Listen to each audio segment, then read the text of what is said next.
ana me ne na ya adwuma we a member of national communications team enwumrei wone me ewa ha sanso na honorable Ahmed Ibrahim ye nyame na de ne nkwa acha yen anka registration yi ni atutu akwasu yi anka wamoje ne free yansam anso nyankopɔ hata soro hwɛ ne so ɛbɔ ne ho ban wone no aba be kan yansa enwumrei honorable Ahmed deputy minority chief whip was also a member of the local government committee our parliament enwumrei mapofo amenwom eba betwetwe enkomo afa NDC manifesto nano yewie manifesto yi kumasefo ene asantemem womususu enya won chefa emse mabo audios nibi honorable Eric Opoku mra no wo make delivery emse wo ka fertilizer honsem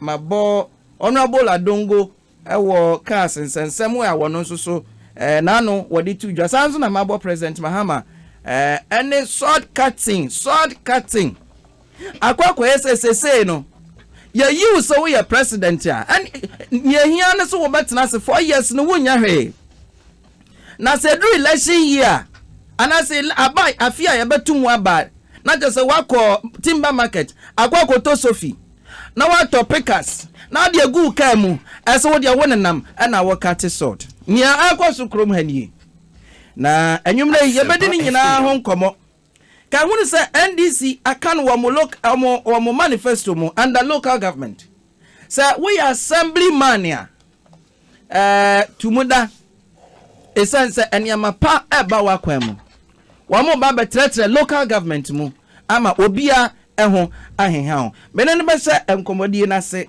na yahwe president Mahama ene na nisuade hunu awowo edema local government ministry honorable Ahmed enwumre yechia banafo ho te sei mejo so menua banafo ho boko mone bia ni ho na womo no change nyomo no womo tubia na se de na ekoso wo ho yo menua ma memfa wafidi su na memfa nchiama etifo amuti Asempa FM enne enwumre ni kese na enkoma ye papa John Dramani Mahama ono na nyankopon asra nungo a nyame ya duma obebie nuoma so ama Ghana for ehu boni a president Akufo-Addo edidi Ghana man na mbeba ho yebe baba betwetwe ho nkombo bebre ma menchia Gabi otden nyamena dum na kumase mu hu de cry wo friend na sambodo sabazina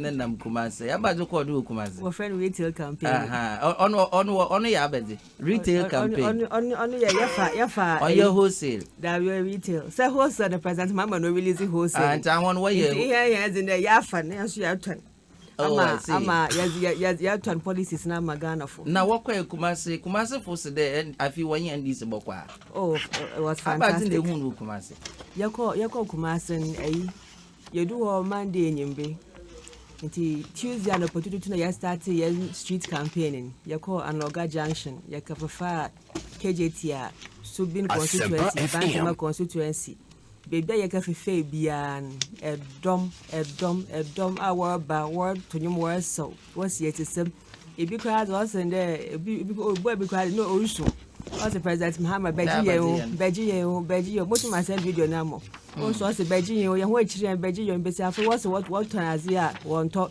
sike bia ni krom was nanka president Mahama na burden na enyama ye chen masisia enyama okon na sisia zinka na ka wotu moton even thousands this a day na sisia kwa 50 Ghana kwampo wonya bi nti in fact no oyare ho so lim de onche Ghana fo bakasa na enyama adan ona na yere bo ho pe de onche Ghana fo wo bakasa ama mani mesma yenyina yin wadado the obafanenta mpa we friend obutum why the my ancient comedy na say my many one start honorable Ibrahim yehunu say NDC manifesto 2020 and sembebre na yatwere wom efa local government ho ya take president Mahama say workers will be assemblymen Apart from that, manifesto no more BBI your friend no housing revolving fund. Anya no kwa ya more NDC ya promise as a district biano you may see waste recycling plants, facilities all over. Exactly, trying picture of near NDC. Any baby, one more person, one more the local government. I say, empontem mantem puntuo, one more person, one more the echo. Yo minua ma me baby will be some question and answer na me local government na nkasa so no. My main building foundation kakra because manifesto is was on the wow kind. Semper FM. A free da manifesto yedi tudwa. Se wo hwe yenuanum MPP fo a. Esan se normal na e wo manifesto num. Omontimi tackle normal no bi munti. What they are asking is credibility. Entimia amama ko dosu ko wo normal bia omo ankasa ayem. Ako ye another investigation of President Mama ankasa dim. Ako ye bibinsu e President Mills ankasa dim. Enti ansana meko on the issue of local governance no. Ka e wasen ka mefa governance in general. Ansana maba specifics. Sisen de waka revolving fund, district administration, decentralization na ankasa no. Credibility no. Research kakra me maye. HSA in this fourth Republican dispensation minua the most credible, transparent and honest president Ghana a produce His Excellency President John Dramani Mahama. The records are clear. The entire me can say me komwa say DM na MPP before 2016 omodi board President Mahama echi almost or corrupt. Se wo 2016 campaign no pa corruption. Enti ema mi call Ghana jina bia ewo corruption perception index. Na minua the cleanest president after going through all this research has come out to be President Mahama. Onunkwani the only president Ghana's corruption perception index ono timi score 48/100. President Kufu antimi, President Rawlings antimi, President Mills antimi, President Akufo-Addo antimi. The highest score Ghana anya president onye corrupt kra watimi aya so transparent in the history of Ghana by corruption perception index. His Excellency President John Dramani Mahama. Max say no onya 48%. President Akufo-Addo omokan wa passing laws bebre. Max ben no onya ni highest mass na 43%. Na wayama o percent ka otiminya President Mahama de bi onya 41 na wanya 40 into between President Mahama wanya 48% wasanya 47% and the least performance na 43%. In fiedo do odi wa konwa so ni nyina no max awambo ni homodin pa wiase afana nyina omureti corruption presidency no Mama ni worst performance na nado antimi anya and that was 43. Ni best performance and that was 2014 onya 48%. 2015 onya 47%. President Akufo-Addo say na wanya 3 years ya akwa nyina 41. Yes, and to President Mahama there. And to the worst performance of even President Mahama there no. And Ghana the entire yentimi nya no ma bia ye no because of corruption. Intima tufa pim no me throw challenge ama MPP for say between President Mahama and President Akufo-Addo or Chanopa obi amfa ni corruption rating emra. That's not say woman cap corruption. They can't, they are running away. And makofa unum say ye wo book bia National Development Planning Commission for NAM. Omuni Ghana Statistical Service for NAM. Omu the president bia o records no modi mo nyina ewom. Omwankasa jia to say Ghana's best performance was 2014-2015. Under President Mahama. Under President Mahama. MPP for na ankasa. Book no me bagi. Inti me ba baby ana me diaba. That is Ghana Shared Growth and Accountability report. Annual progress report na ewo from 2009 to date. Ni nyina wo me bagi mu ame number bia. Omwankasa baye between 2014 to 2017. Then 2017 to 2018 to 2021. Omudi baya ukomono. Omwankasa jia to say president a onye corrupt kura President Mahama. Na ni penso ana otumi score 48%. MPP for na nkasa wo. Nembom omwachro wo bukum.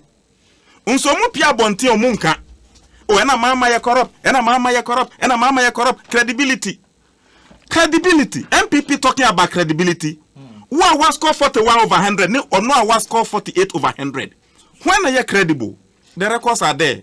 Then you come to freedom of expression. And also from Rawlings to Akufo-Addo. In this fourth Republican, 28 years in democracy. And also Mikoya and no research. They are transparent, accountable, and most tolerant World Press Freedom Index. And also Mikomu, unim the OD first. And also President Mahama. On only pencil and the optimist score 22. And that was 2015. Only pencil. Since then, even Africa's number one na ye na Dubai ya free ho. Uni na do performance. What obaye because of the closure of radio stations, because of the closure of the attempt media intolerant and attack on journalists and all these things. I say uko bowa to send the wa uken or civil society organization obi ntimi nkasa obi esuro se obekasa the culture of silence. Abba I say who be ato Ghana BBC obi ntimi nka and also na ma watimi abomodea corruption or the most corrupt Ghana's most corrupt president. And the records no 40 over 100. The best 41% because waka media for na share media for ntimi nkasa journalists in Timinkasa, Ubowa, na yakan washe. So, if you have a president, let me come. Meanwhile, he's the president. Or you state institutions irregularize corruption. Yes. Oba osio ma passing special prosecutors law. Ma choose special prosecutor. Ma passing right to information law. You have right to information. After passing special prosecutor on Onyejuma.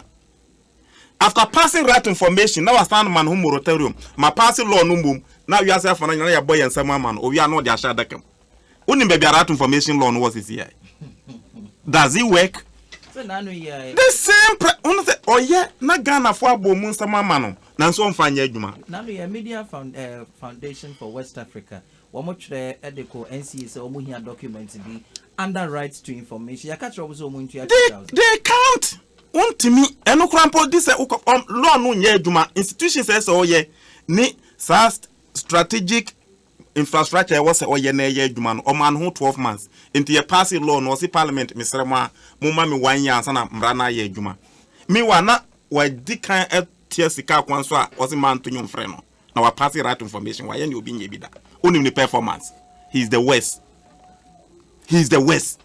President Mahama 2015 was Ghana's best performance. World Press Freedom Index. Corruption Perception Index 2014-2015 were our best years. Into about president the most credible president, most transparent president, most tolerant president, most honest president in this fourth Republican dispensation. The records are clear. I dance here that's book no lie. Nanadu ankasa Yahweh, President Mahama Yahweh. Say, Maxa international ratings. Enye Ghana how? International ratings are yedima President Mahama no. Aban biye ni wa. Watimi abosa amodi mono. Nanso utisika akwama. Ube una MPP for ena Mahama oni credible ena credibility. Onye the records are there. Say media no achiro. Special prosecutor on a pass here enye juma. Right information on a pass here enye juma. Then you come to identity, and after passing all those institutions, World Press Freedom for a man say onwa nanado away. Who say it's because of what is happening? Do you know what is happening? he is the only president under our democratic dispensation. Why ye auditor general di? Why ye electoral commission di?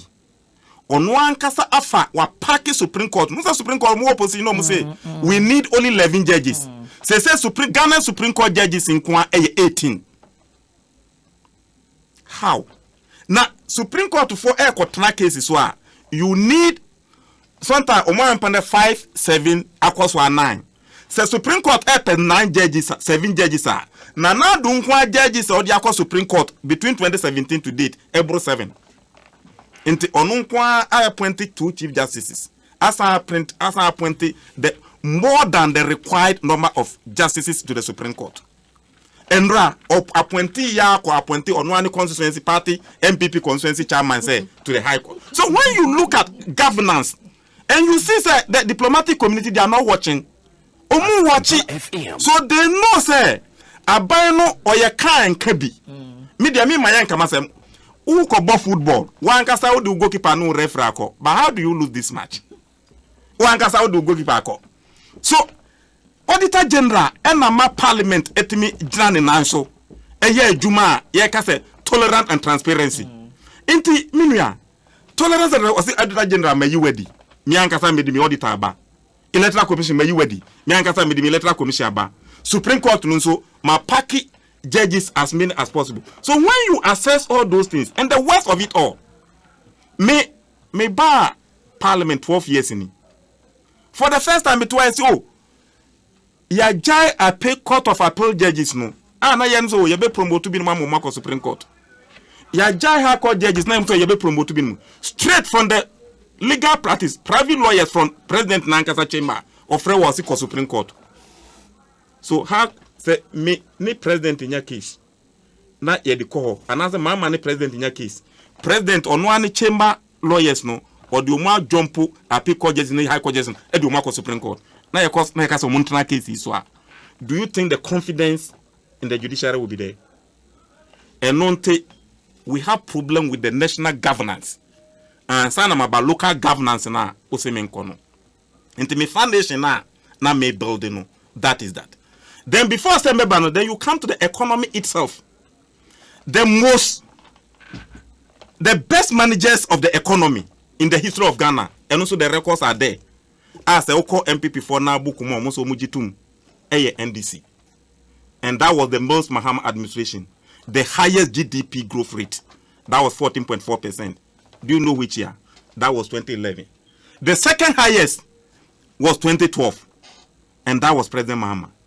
So when you compare the economy, the governance, the institutional structures, and all those things, transparency, all those things, honesty, credibility, NDC performance, MPP ni. Then you come to say decentralization. Decentralization, ne fari by na ejina development na ebini important areas na a concentrate in only the 3 capitals and now Accra, Kumasi, Takoradi. In the Usha tema President Rollisi Baye no obaya odi son economic recovery programs e baye still our who ya no say yan decentralize ya because se upe boho kura ji se oba Accra se upe so bi ajanan bia kura na ji se oba Accra. Inti na ma corruption no adokro Ghana eno ne nam so a da bia na ku eba. Even electricity coverage na 15% the whole Ghana. 50/100. Inti Chairman Roll President Roll is be far on my no can say there be we have to roll things out. Inti e was say practice what we call decentralization. Yen chiche o mainom na o mine sika no untrasi enkase se obi pebola.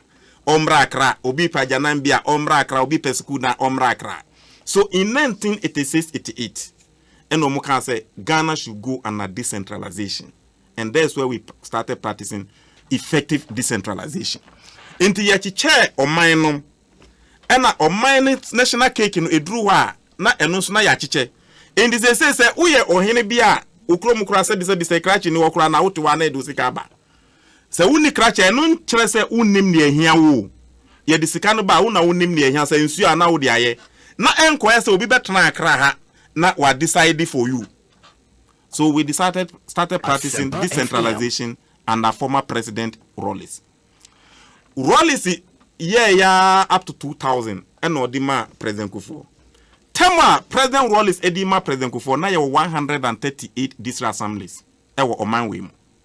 And that was the year 2000.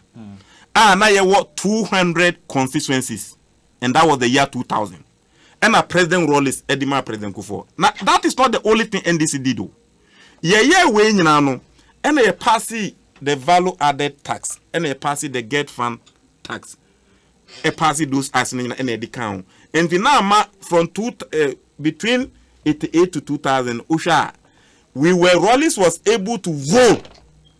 Electricity and American or to me increase electricity coverage from 15% to 44% under decentralization. And ODBB by na your friend district assembly common fund. In the district assembly common fund, who to import money this canaba. Yeah, this canaba, uno be decided a school now pa not udisi ni wahimfo na modi akwaye. Says ajanambia na mo akwaye. Inti usha ebie omanu maye kebu reduce problem bia your friend rural urban migration. Say na manfo free class na nyina ba be gu nkran no esutie. Then President Kufuor Baya on also far decentralization from 2000 and on create son of the district or create districts no become money increase from 138 to 170.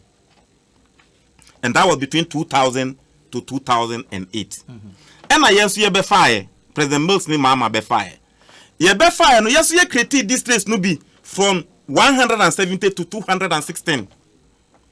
President Kufuor the constituency from 200 equal 230.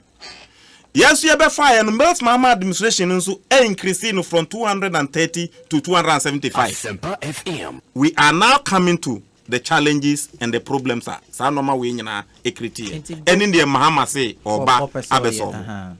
We ye we nyina no adia NDC ye na eboa ama potem mama mo decentralization local governance no atimi adimo the local government this assembly common fund.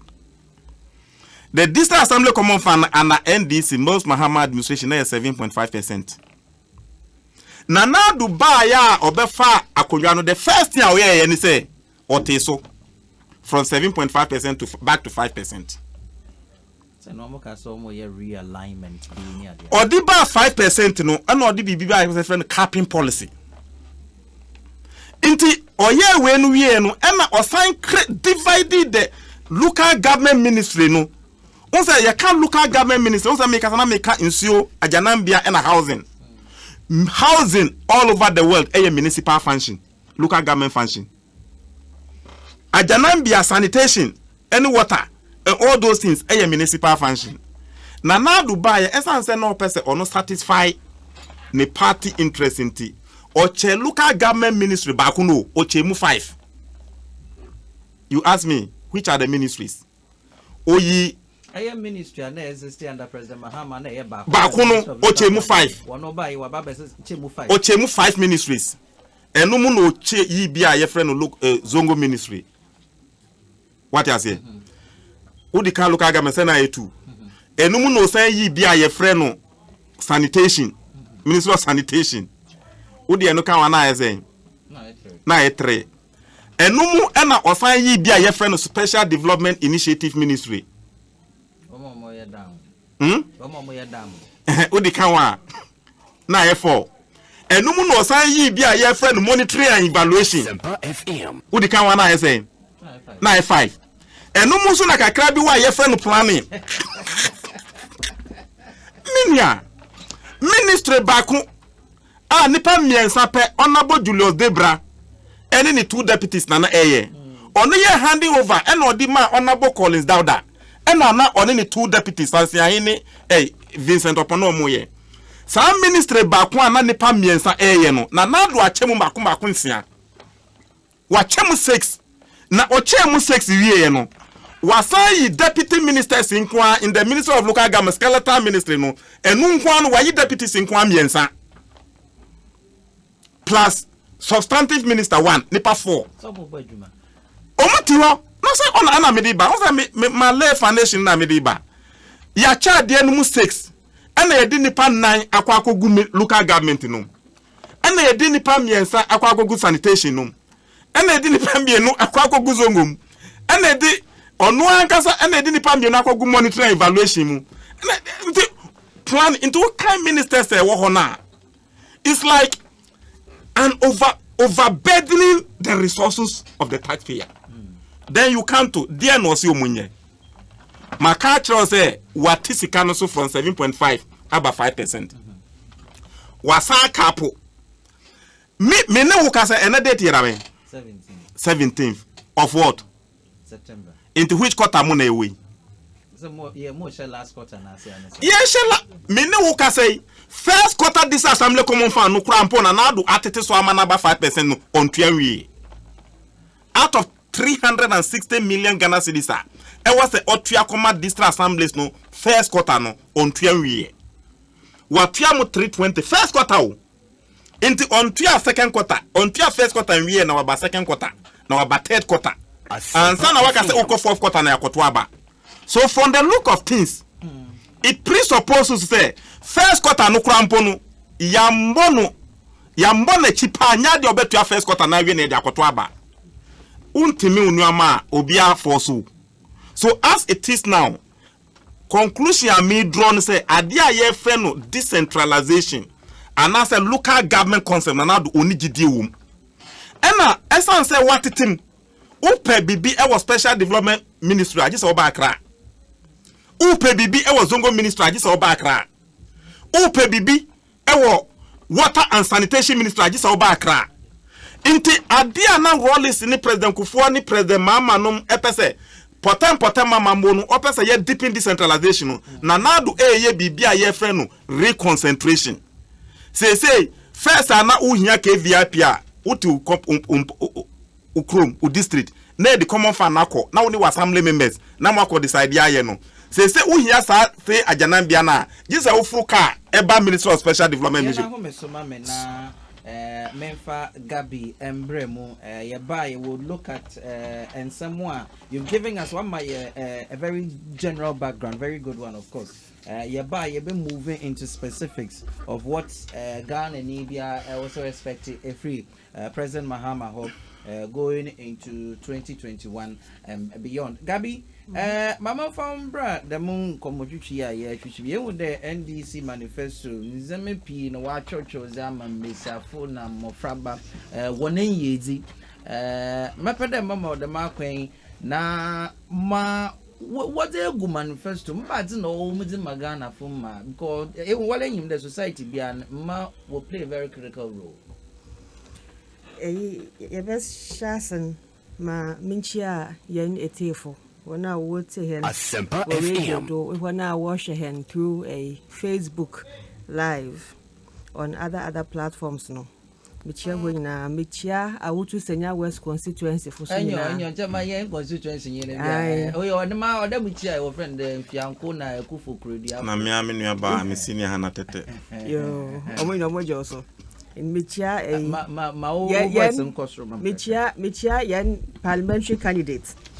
Honorable Gisela Tataguchi. Oh, yeah, the power born home as empire. On a chairman Akunane a campaign team in a why some solid job. Peter NDC manifesto. I have friend the People's Manifesto. The Queen in your mother woman be for papa. Oya Ghana be for. Yaka be for was a gua, one's won't be. In Bessiafa went to agriculture, our dog, one's won't be. In Bessiafa went into fishing industry, one's won't be. One was the small businesses, one go to Kwanwa bar, one away importing your man, in Bessiafa wage man formal sector, Obia Nizu won't be. Yen Bessiafa into politics and Yanshi Henzi won't be. Yes, Shason, you start with in Bessiafa, you went to political space. According to Yan Manifesto, President Mahama say Nyame na adom na say December 7th, Ghana for Tomana. January 2021, rekwan ye be make sure that 30% of yen imbesiafo 30% of yen imbesiafo benya appointment minimum on the chair there for every 1,000 appointments 300 imbesiafo in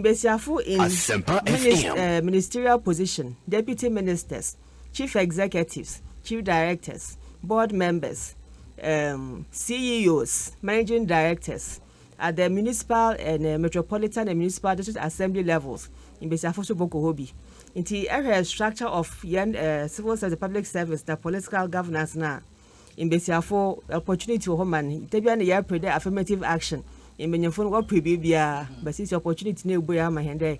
Minimum or assurance there, minimum 30% boko in Besiafo. Na in Yamapana upon wage or Yansu Yemun, Yetunya Danesi, near Zabosom Ghana.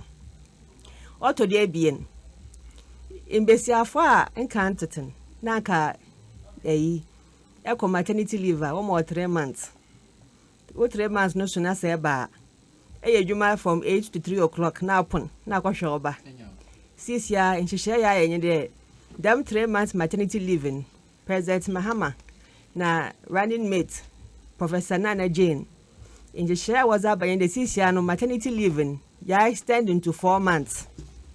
4 months and a time there's a urban a woman a new fool na nyama onya nutrients no donya from our mamin. One bonding time ni nan. Obenya them opportunity ni na dey be able to use in the right frame of mind. Oya hwan goten awerian akọ maternity leave na aban.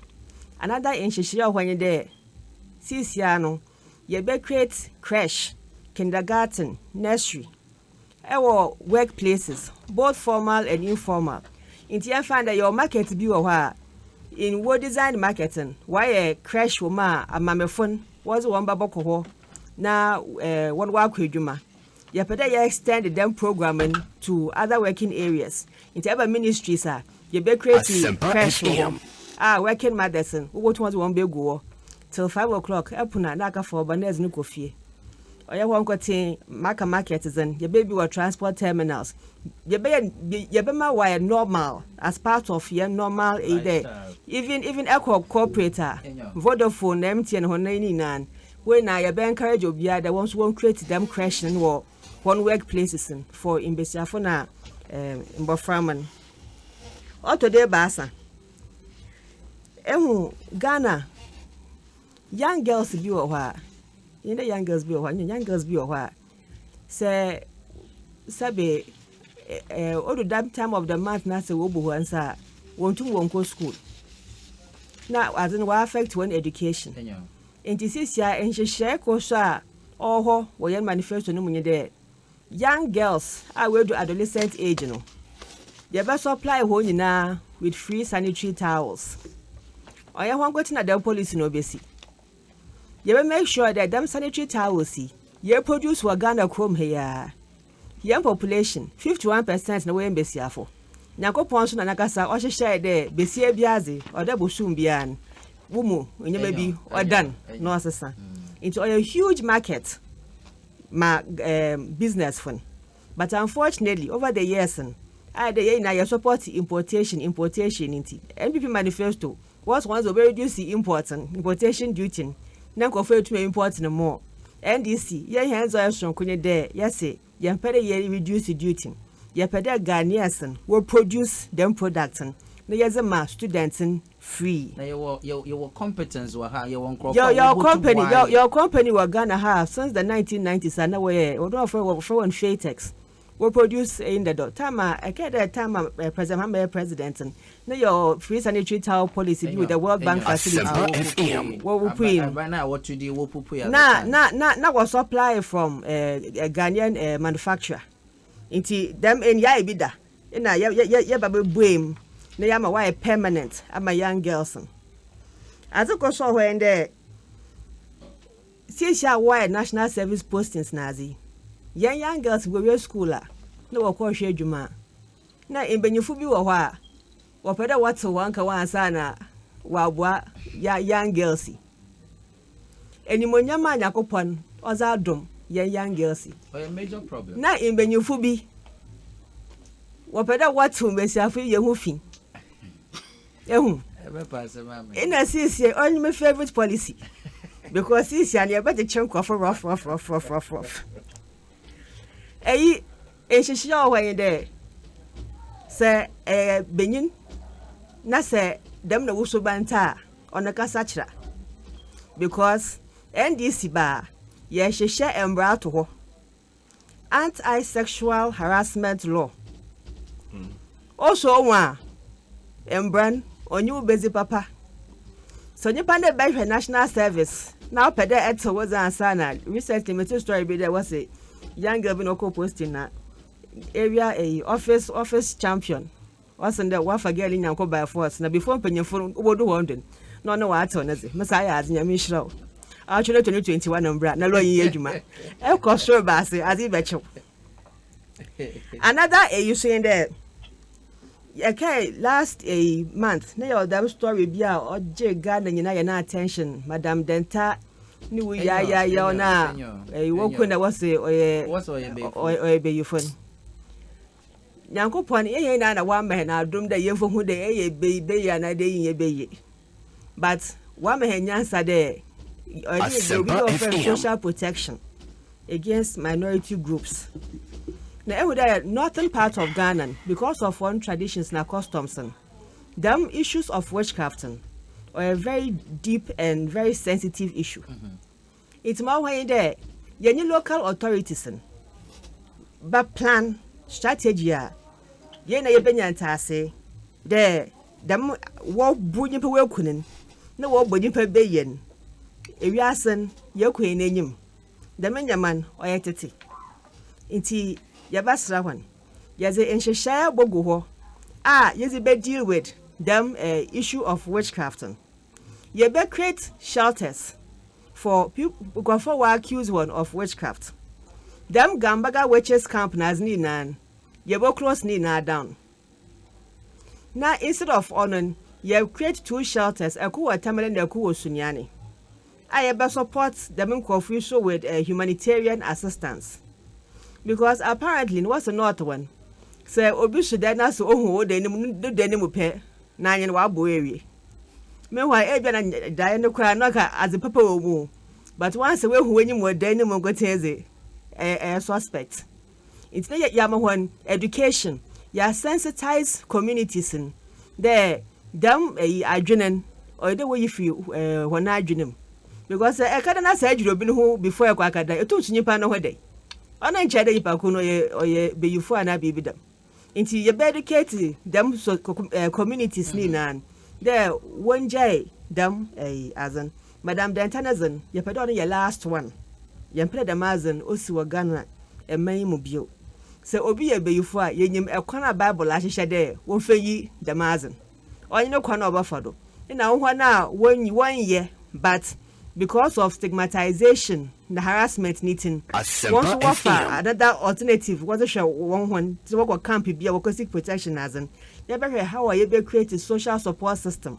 Our boss will protect no our one. No wire form war. So if I couldn't be or such an agina obey as no to if not no wako. Don't so too more bonnet bray. Now say Yapede pensions a pattern.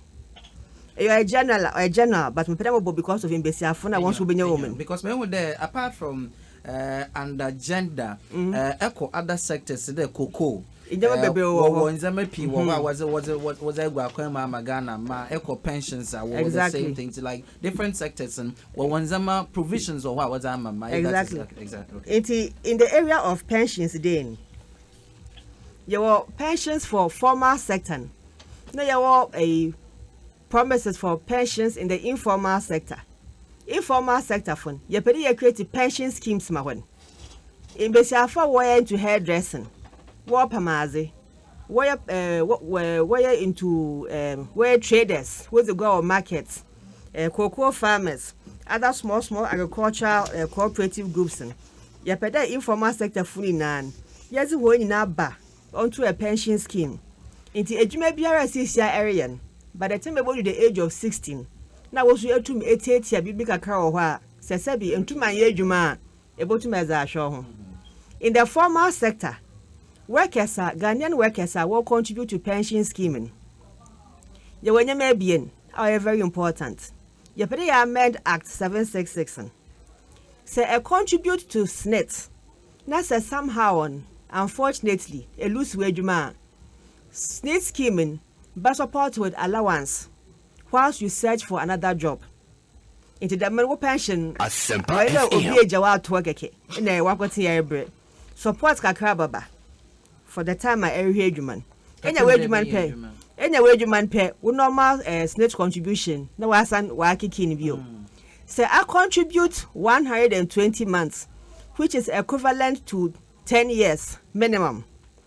What contribution since ya etum ze collateral as a mortgage. What salary both your mortgaging. By the time every wo service to whether so company so government will be a jumebian opportunity to own your own home. Into eco pensioning. Na sabi say second endorse cry a danetman wa was a bottom zama rent na charge rent advance ibi na kapɛ some small house bi wakote ebehye na wo dan na sisi aye dwuma na etum enye sesia no ono so oye dwuma mo even in your retirement. Pension scheme in for work pension. You introduce 13-month pension. It's on the chair the Christmas bonus for every pensioner. Wonderful. We feel free now. What you want a bonus now? What betting now? Where the was the since I was a bonus. I has bought rice and oil, not chicken. No says I do when you for Christmas. In a market women. Another share for market women. Yeah, would there it was a fun one finances. Oh, yeah, ebia nipan marketing new guazin, no me way, but Nisikan on shada on dechra obotum, or the Guakesakese. In TCC my penny there. You better create savings and loan schemes for markets nemo. Into Madina market, Obenya Wanagasa one savings and loan schemes. Okaishi, Obenya Wanze. Kaneshi, Obenya Wanze. Kejetia, Obenya Wanze. Kotokraba, Obenya Wanze. Takwade market circle, Obenya Wanze. Market Bia Benya Nagasa market savings and loan scheme. Into Ezugwan. Say, Umachuna say, Yamo in Yama, Echo savings and loans here. Edulona, as a way, where wageman. Because all markets nanimun. Eton when your money we are. As a person, Nezis Kaneko Bank. Into a bracket Bia Benya, Nagasane special a yard. You will make sure there is a discussion. On your way, Guguni. I am Guguni. Now, yes, a mass lock. You make sure that you have a mass lock since every year 200 million Ghana cedis. That was the measurement. In Bessia far way into agriculture. You ever find cocoa first, for example, if you cocoa and say Bessia now buy into cocoa production. You have more free inputs. Extension services, you're free. Pesticides, you're free. Fertilizer, you're free. Equipment, no two say be here for farming or you're free. Now, more dorsal crying there. Oh, there a lot of imbecile fun. Was support one kunum or equation. One ankasa when you land. A ban and the agricultural policies will be creating land banks. Into them land banks, we will make sure that we prioritize my imbecile when you access to one ankasa one land. Because basically access to land now, say we be to now, was my number straight on margin one. That be home no police is an abo p. With the measure the abo bears 11 or 12 policies at there. Was there Magana? There's a lot more. Of course, I am. It's exact. I am there. 38 minutes. Abwapa 9 home. Na on chair I am the yemre na akaka crate na shade ye den de jumezin abewi but before I'm about honorable Ahmed Dun me wo de Asempa FM p na bibe bisa de abadze yin fapema Ghana yin bia owodo owo obotum waji de mensema akin nezi Say Eban on the issue of the trading, there under NDC, last administration under Professor Mills now under President Mahama. There supporting market women with credit lines. There markets baby or where you bubu in a yes I see new ones modern markets. Bound to officer, you replicate marketing. President Mahama bought better 4 or 5 markets immediately. But off my head and maintain who says here. But you about 4 or 5 markets immediately. You will raise one down. You create new modern stores. Yes, I'm traders. Be that. Mobile or ye who me on the wabo hallway, wabo techiman, and a few other markets open the way in wage. In cocoa. You should there under President Mahama, Nonaberdo. You free fertilizer. You free seedlings, hybrid seedlings. You support with free extension services. It is a catch your cocoa besa for a day. You when free. I that I do in generally. But only thing in the CCN, you was special attention members because you're animates and you're for besser animating. It you elevate issues of gender up. And man more priority. Send them first na attention as a man because this is a period where they in Besia so where rise to the top level, not just in terms of corporates but across all sectors. I able to be successful farming women, business women, people that work in the formal sector, whether as teachers, as nurses, as doctors, as lawyers, as much and as many females as we can encourage to rise up the ranks in society.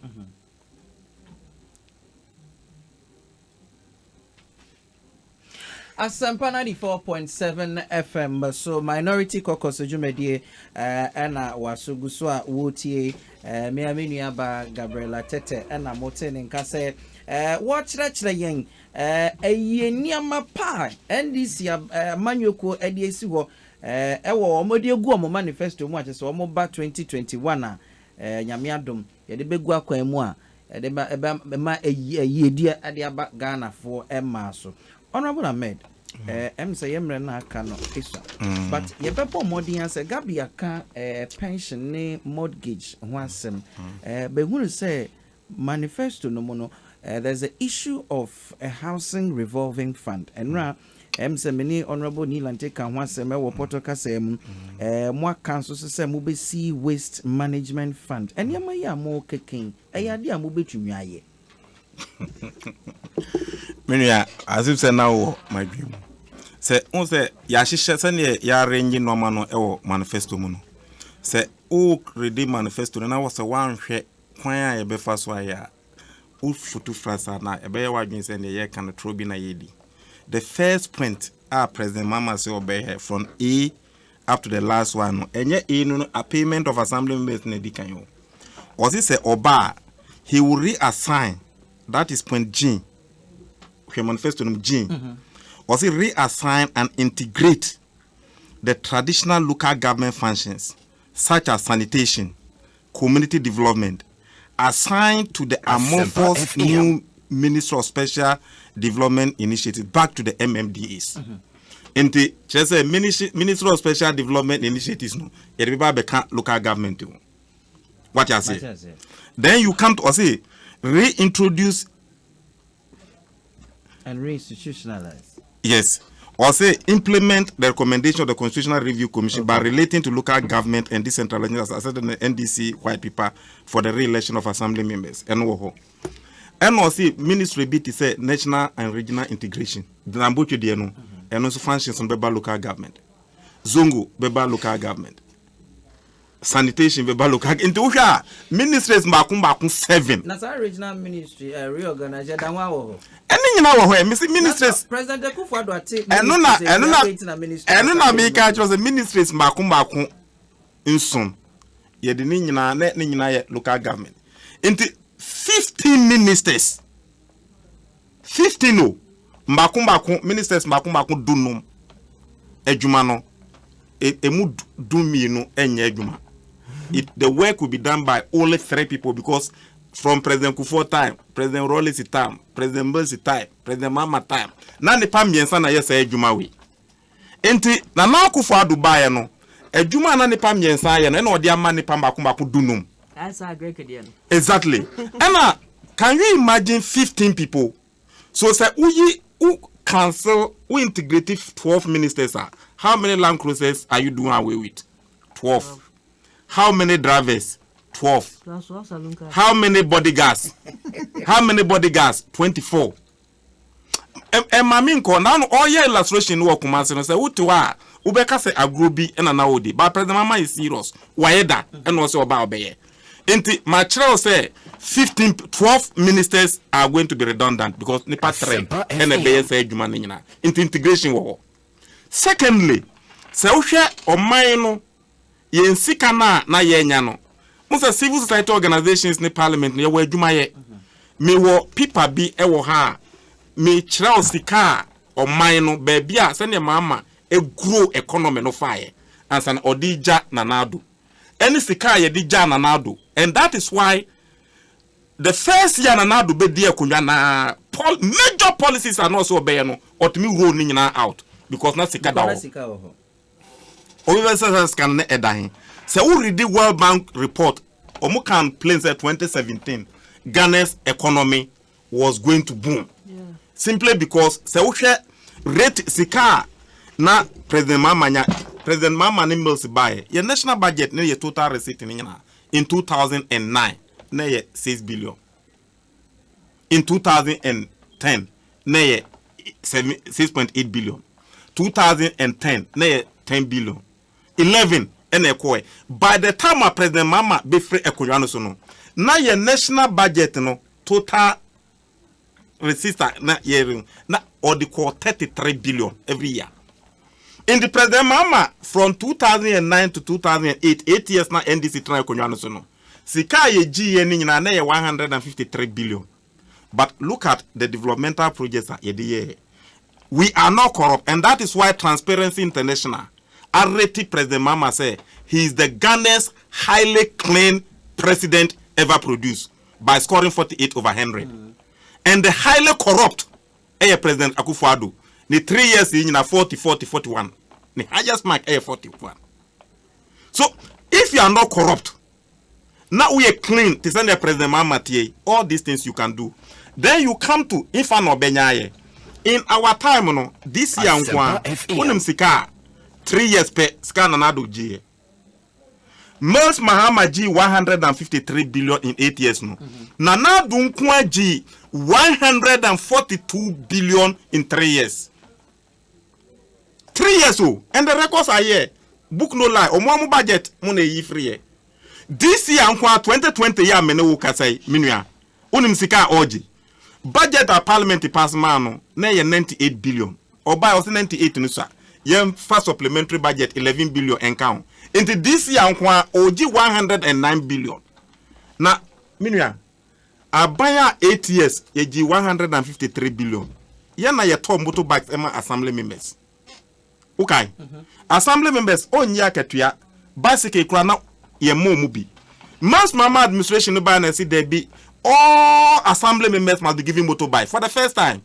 And that was the better Ghana motorbikes are yetoma omono.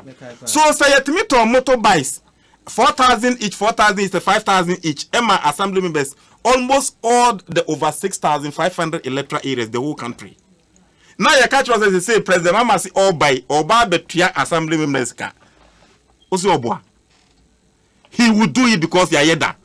Ni etosu mienu. Nyese oba assembly member ne tiwo oba na otua uka. Uka say na san case because Supreme Court yesi deaf and deaf is no more. Osi oba assembly member no se ukwa awutu senya assembly member awutu senya. Onne nim awutu senya for. Indi say yewu akola amono e wa awutu senya sesia obehu no. So if you want to take deaf and deaf record proper one, you must make use of the assembly members. Say eba internally revenue generate IGF. Internal Generation Review Income. Assembly members now omuwo potem they know where the incomes are. We are going to make the assembly members agents for revenue mobilization as well as agents for birth and death registration and keeping of certain vital records. So in so doing, nipan onko yesa edwuma no e ma ne kwa. And you know in fact so e beba so. Se uma assembly member enya akatua. This entimi ntwi mfa no so. They will be like MPs. Ye mimiti hey. Akufo the corruption ya making. Mika because whether we MPP, NDC, MP, parliament na betu yauka. Enye president Akufo Addo won na okọ na aka so makoka corruption na we no makoka ye say highest mass e 40. Ndiye watimi atwapa ye 41. Ndiye mama ambo ne humbodin kura no a otwa 43 no kura po ukura ubesi kura ndro. I'm saying it because that's the records and the records are there. Into on to me go say Ahmed Akoka say into this month yen tuauka. Allowance kura yen farm. So it is going to make the assembly members very powerful. They can hold the DCEs to account. Into a better transparency about at the grassroots. Na transparency by grassroots wa minua unim send ye omai nimpuntu betumrika. So that is one of the areas.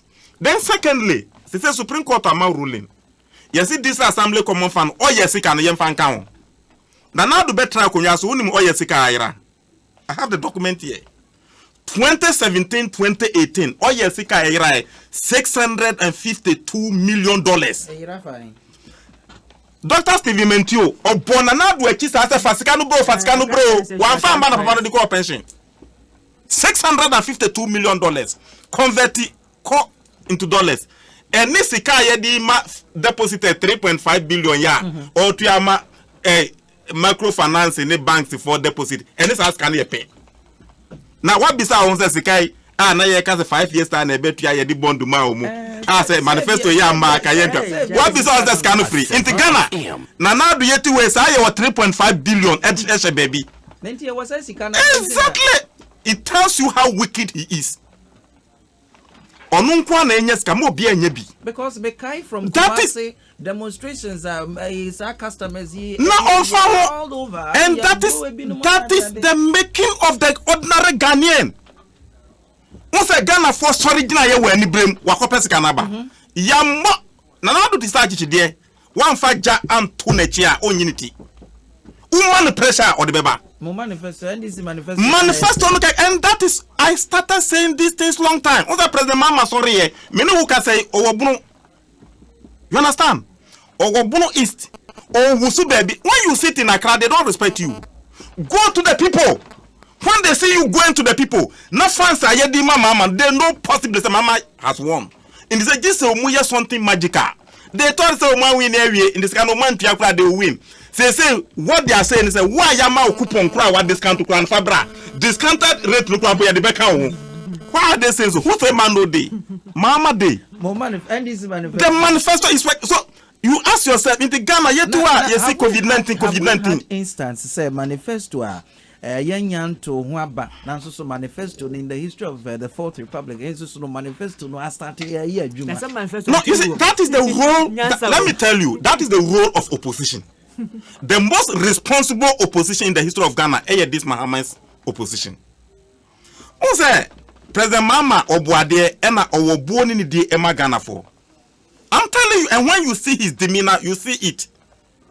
Who say enyo bia no be deep power handing over or see you with this na why you handing over ni fie ya see ya di drone ya ko searching say he didn't care onya abutre ena wa transe asi Ghana for bi hu Ghana for ahu nanadu oti woni nyina no if I tell you the kind of corrupt activities are nanadu abam we aye the only thing that will save Ghana and say ye beto abanama President Mama na President Mama aba 7 January 2021 na waka kire nanadu say ye kwa hwe wunu amam ehon na Ghana for be say nanadu say they no mu branding no he's a branded figure.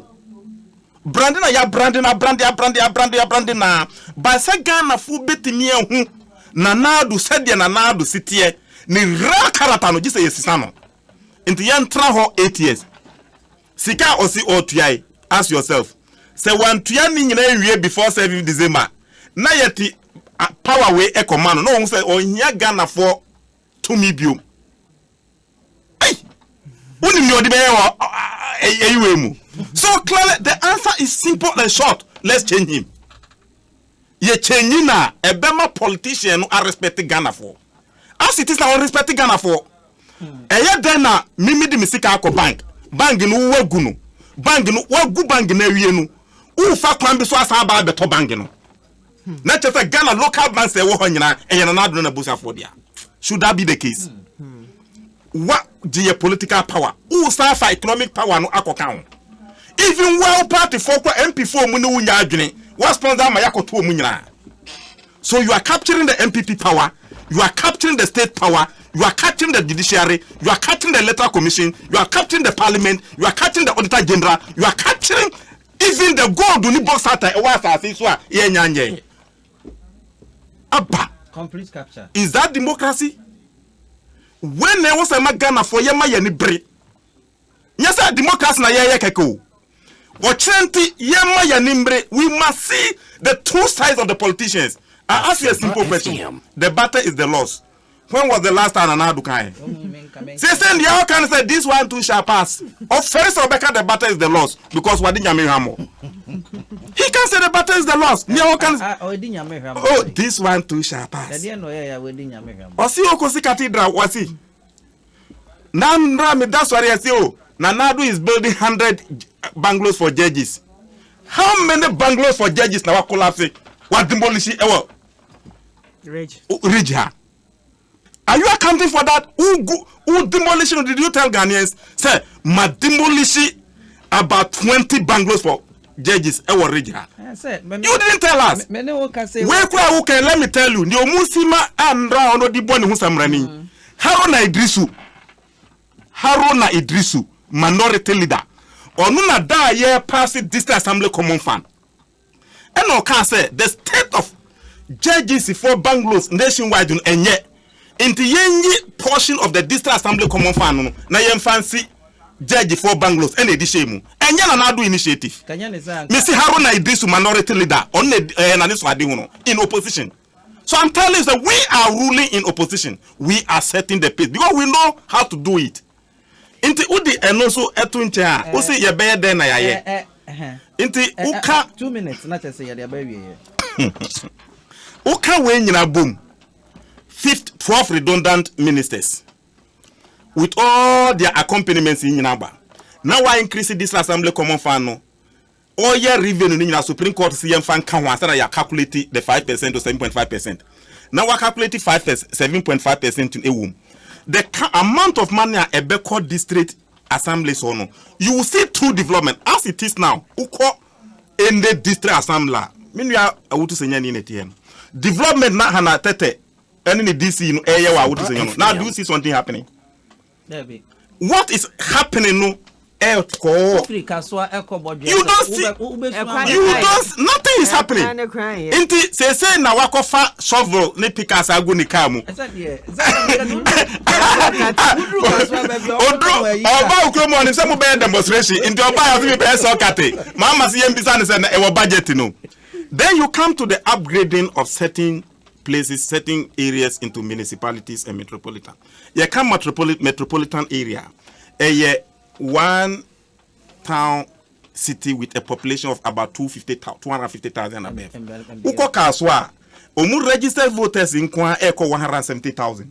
So it tells you that in practice, se udi mkola underage voters ne for nyina kanwa. Population ebru 250,000. Uko place like Domiko Binya, the same thing. Uko place like inti Keti South in Saya nyina. Into what President Mama is saying say where Yamaki, those communities are population densely populated, they have people of over 250,000 above. No, he will upgrade them into metropolitan status. Na enko say Tamale, Takradi, Kumasi, any Accra Nkwana metropolitan areas. They be. They say Yabenya Accra metropolitan area, Kumasi metropolitan area, Tamale metropolitan area, Kaswa metropolitan area, Ketusad metropolitan area, Domiko Abenya metropolitan. So we'll get metropolitan areas. Or see certain areas will also be earmarked for municipalities. Places there population over 90,000 and above. No, they qualify to be municipal status. In these areas, no so obesan aye. Now, meanwhile, there e wo say also be establish bibia Ye friend housing revolving fund. Sa adie we no kwan a President Mama befa so aye no. On say housing deficit no. Mini atachia owo opposition yesi atachia kasa o. Ko bizana say dando do say na wasi. That way to 2 million. Ezi atachia kasa o. Ko bizana say dando do say na wasi. Ya kripono abanu monoma. So even ye see that no krampo ontimi complete here. But no kwasem ni unse da ye sisi e won potem no edifa. Say who come in me area if you give me 1 million Ghana cedis, the number of houses are me DC ni me assembly members ABC go uncountable. And that is how President Mama is going to do those things. Yeah, what be Brian Bayer and a local government. I'm so was here pepper near Sunday, but na yet to me etwa and common so. Gabi, I'm there yet the energy baby, but two. In conclusion, school BCBA or two by this time, another young lady, another wait abobo promises to them are honorable aye. But there, Emma one. Adza over there, what Jinado. No one I wish him. There indeed, in some are asking, or Adza President Mahama, or the year. And who tell our President Mahama, President, as it is to another now come out of higher education. Correct. Or the schools be from kindergarten all the way to tertiary level. Now, this next administration, Opedobe. Opedo focus on technical vocational training, or secondary level all the way to tertiary. Then programming, echo into your policy in agriculture, sir. You repeat the same policy or in agriculture because you use the TVET system. There's a build in conformable to work into agribusiness. You set up land banks. You create irrigation schemes. You have 60,000 youth in agribusiness. Our support in poultry, in pig farming, in livestock, goat rearing, sheep rearing, in aquaculture, catfish, tilapia. Now, as you call it, in there, apart from the you set up them small agribusiness free equipment. Obey use ninan.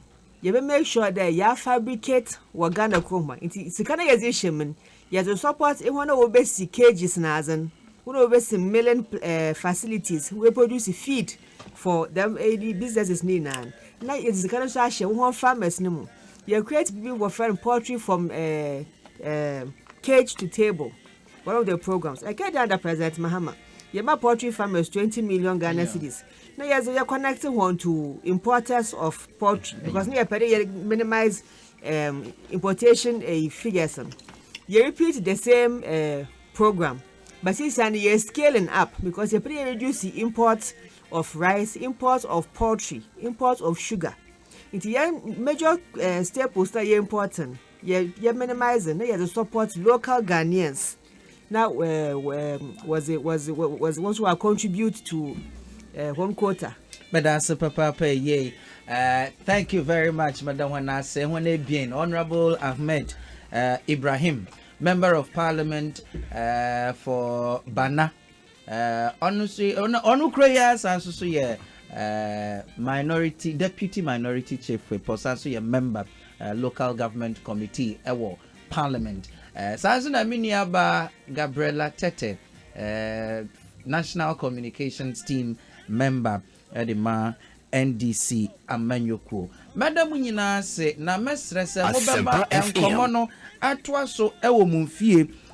Mumbusa se eba ne sign na ben wo ye utens bebrebe. Ye hunu bi Okada. Ye hunu bi bank for ya wajiju musika ya wopeso wotu omukasese cars ya wose mayen kram makrom habium double track ya woka ho asem a wose wonya de obeye hu hwe free SHS a ye pese extended the comma private schools a me no kase wo miti chops ne cocoa fertilizer ne licensure exams ne ho ahodo je si mumman komo no ento aso e wo fie nyame adomu a na watwe sɛ nnɛ yɛbɛhyia na yatoa enkomo no so medin edi Peter Bamfo meda wase sɛ wogye brɛ etie enne minority caucus meda mu nyina ase mamena Jackson ase na mena wase chum ene me production team ni nyina meda mu nyina ase sɛ mo so ya srema ene yɛde ene dwumadie na ebrem makra